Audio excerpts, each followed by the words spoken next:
Discuss Section 12. Section 12, Custody and Disposition of Confiscated, Seized, and or surrendered dangerous drugs, plant sources of dangerous drugs, controlled precursors and essential chemicals, instruments, paraphernalia, and or laboratory equipment. The PDEA shall take charge and have custody of all dangerous drugs, plant sources of dangerous drugs, controlled precursors and essential chemicals, as well as instruments, paraphernalia, and or laboratory equipment so confiscated, seized, and or surrendered for proper disposition. Section 12, ito ay ang pag-iingat at pangunguha ng mga mapanganib na gamot, pinagmumulan ng halaman at iba pang kagamitan sa laboratory na nakumpiska o nasamsam sa mga otoridad. Matapos kumpiskahin o masamsam ang mga bagay na ito, ay nasa ilalim ng custody ng PDEA o Philippine Drug Enforcement Agency, na dapat magsasagawa ng investigation sa loob ng 24 hours at makapagpasa ng mga evidence sa court. Ang korte ay maaaring mag-utos na sirain ang mga nakumpiska o nasamsam na mga drugs kung hindi na ito kinakailangan bilang ebidensya, kung saan ang PDEA ang nag-iingat para sa mga evidence kasi pwede itong gamitin sa investigation. Power and functions.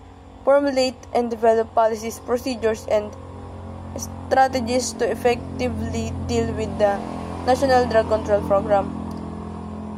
Bumubuo ng mga patakaran o mga strategy upang effective na harapin ang mga pambansang programa sa pagkontrol sa droga. Develop and adopt an integrated drug abuse prevention program. Create committees and technical working groups to assist in the discharge of its mandate. Recommend to the President the suspension of or cancellation of land titles, registrations, or watch lists involving real estate properties used as drug dens. Issue guidelines for accreditation and certification of drug abuse treatment and rehabilitation centers.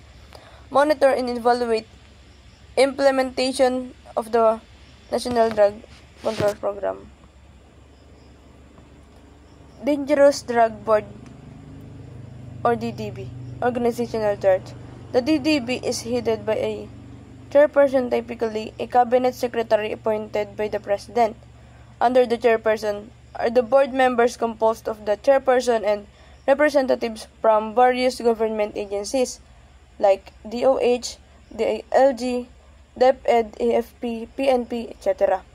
The executive director oversees the day-to-day operations and leads the various units divisions like Operations and Advocacy Division, Policy Studies, Research and Statistics Division, Prevention, Education, Training of IEC Division, Administration and Finance Division, Legal Affairs Division.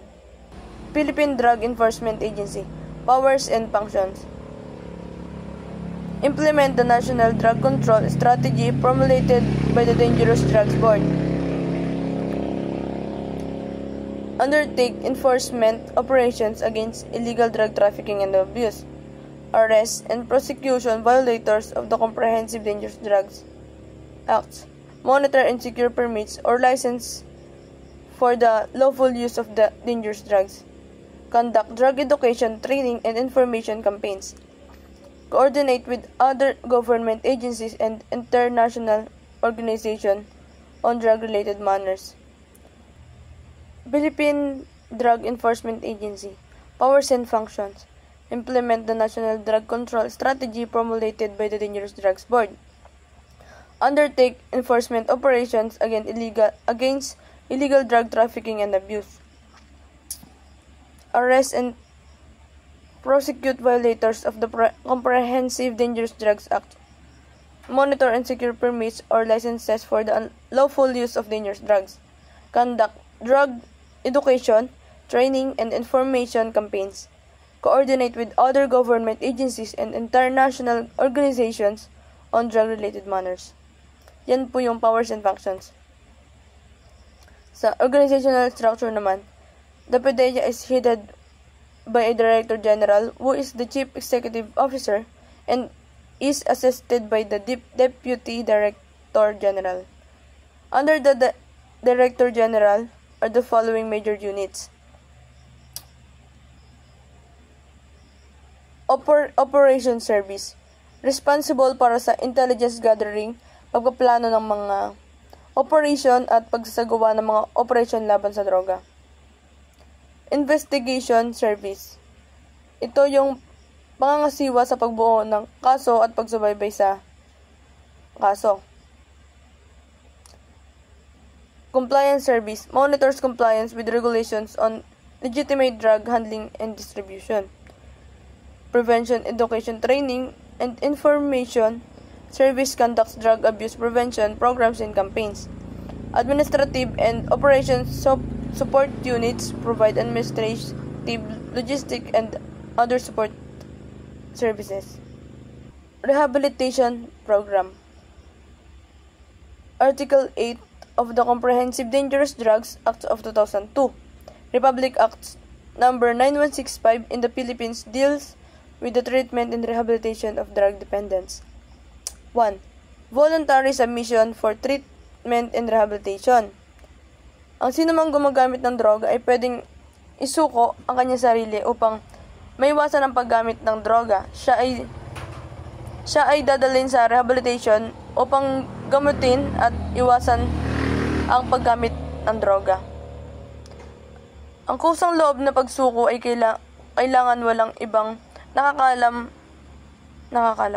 Ang opisyal at ang taong sumuko lang ang may alam dahil ito ay confidential. Compulsory confinement for treatment and rehabilitation. Ang hukuman ay maaaring mag-utos ng pagkakakulong sa isang drug dependent para sa paggamot at rehabilitation. Kung ito ay lumabag sa batas, siya ay maaaring parusahan sa ilalim ng batas. Maaari ding ipag-utos ng hukuman ang pagpapakulong sa isang drug dependent na hindi sinampahan ng anumang pagkakasala, ngunit napatunayang siya ay gumamit ng illegal na droga pagtapos siyang ma-examine. Treatment and Rehabilitation Centers. The Department of Health, DOH, shall be responsible for establishing, operating, and maintaining treatment and rehabilitation centers for drug dependents. The DOH shall also accredit and monitor private treatment and rehabilitation centers. Aftercare and follow-up program, the DOH shall establish and implement an integrated program for the aftercare and follow-up of drug dependents who have undergone treatment and rehabilitation. These programs aims to prevent relapse and promote the successful reintegration of drug dependents into society. Ang DOH ay dapat magtatag ng program para sa aftercare at follow-up ng mga drug dependent na sumailalim sa paggamot at sumailalim sa rehabilitation. Ang program na ito ay naglalayong maiwasan ang pagbabalik loob ng mga drug users sa kanilang dating gawain. Confidentiality. Lahat ng mga record at iba pang impormasyong nakuha mula sa isang drug users ay dapat nakatago at hindi pwedeng isiwalat dahil ito ay confidential. Penalties and unauthorized disclosure. Ang sinumang taong lalabag sa pagiging confidential ng ng record or mga sinabi niya na information o kanyang naisiwalat ay paparusahan at pwedeng makulong at magmulta. Thank you, ma'am.